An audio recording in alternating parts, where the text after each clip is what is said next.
Mübarek olsun. Allah kabul etsin.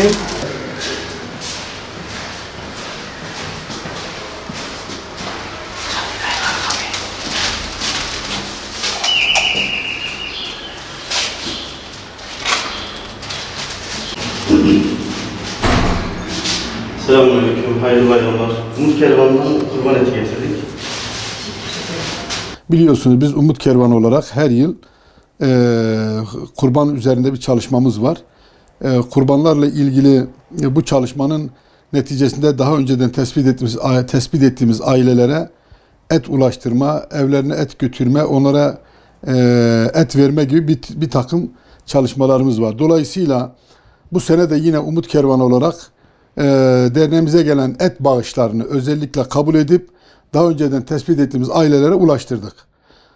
Biliyorsunuz hakikaten bazı aileler var ki çok mağdurlar.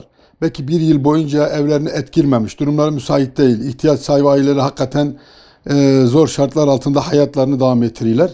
Dolayısıyla kurbanda hayır sahiplerinin, kurban kesen hayır sahiplerinin kurbanları kesildikten sonra Umut Kervanı'na bağışladıkları etleri derneğimize ulaştırıyorlar. Biz de bu etleri mağdur olan dul, yetim, öksüz ailelere, hakikaten kurban kesmeyen ailelere birebir komisyon olarak, komisyondaki arkadaşlar olarak dağıtıp onların az da olsa yüzlerini güldürme noktasında bir vesile olmaya çalışıyoruz.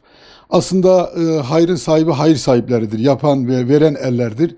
Biz de bir vesileyiz. Hayır sahibiyle ihtiyaç sahibi aileyi buluşturmada bir köprü olmaya çalışıyoruz.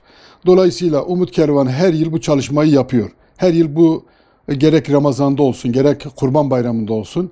Dolayısıyla bu kurbanda da dernek binamızda gelip et bağışında bulunan hayırseverlerin etlerini yerlerine ulaştırdık. Yüzlerce aile bu konuda et dağıtımını yaptık. Bazı aileler var ki hakikaten durumları müsait değil, mağdur aileler. Bir takım ihtiyaçlarını karşılamak bir tarafa, yılda bir defa belki evlerine et girmiyor. Biliyorsunuz herkesin et alma gücü, takatı yoktur belki de. Dolayısıyla bizler de o ailelere Kurban Bayramı'nda da olsa, bir nebze de olsa bir et ulaştırıyoruz. Orada eti götürdüğümüz zaman onların yüzündeki tebessümü, çocukların o gülüşleri insanı çok mutlu ediyor. Keşke bizim hayır sahiplerimiz de hakikaten bizimle Kurban Bayramı'nda gelseler, bu ailelerin, o çocuklarının tebessümünü görseler çok memnun kalacaklar, çok iyi olacak. Çünkü bizler sürekli bu işlerle iştikal ettiğimiz için, yardımları götürdüğümüz için onlardaki bu sevinci, bu tebessümü görebiliyoruz.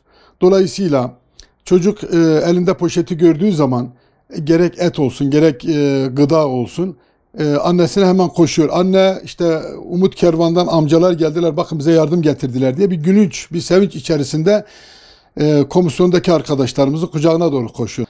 Dolayısıyla bu Umut Kervanı olarak Türkiye'nin dört bir tarafında Kurban Bayramı'nda yine et dağıtımlarımız devam etti. Allah'ın izniyle inşallah önümüzdeki yıllarda da yine devam edecek.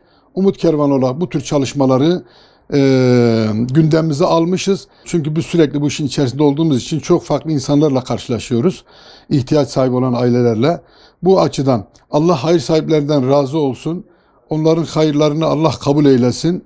Bu konuyla ilgili de Umut Kervanı olarak biz de onlara hem dua ediyoruz, biz de vesile kıldıkları için diyorum.